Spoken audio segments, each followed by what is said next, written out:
Good morning. 138 Negotiable Instrument Act. You would have conducted the case, and your defense may be the debt is not legally enforceable debt. Check signature is not that of you, and check were issued only for security purpose. So many things. Apart from that, this judgment which I am going to share with you would help you. There is another area of defense where the checks were issued for legally enforceable debt, but after issuing check, some of the debt were paid, like in civil suit set off. So the word used now comes under partially enforceable, legally enforceable debt. This is what the judgment deals with. I will just the judgment is 2025 Supreme Court 1618.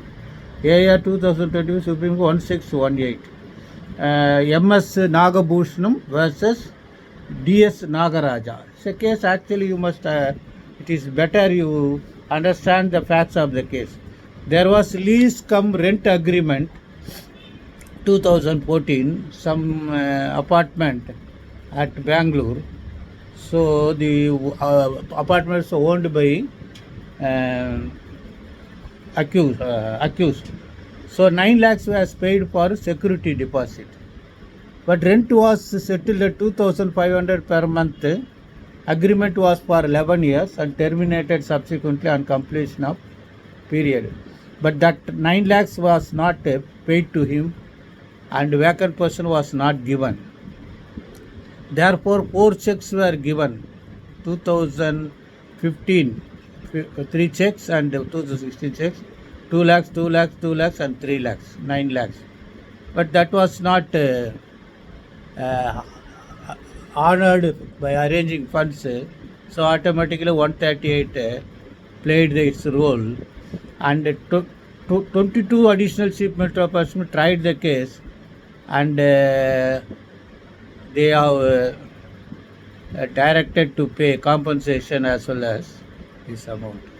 Then appeal, they went to appeal City Civil Court, 47th Additional City Civil Court Session Judge, Bangalore.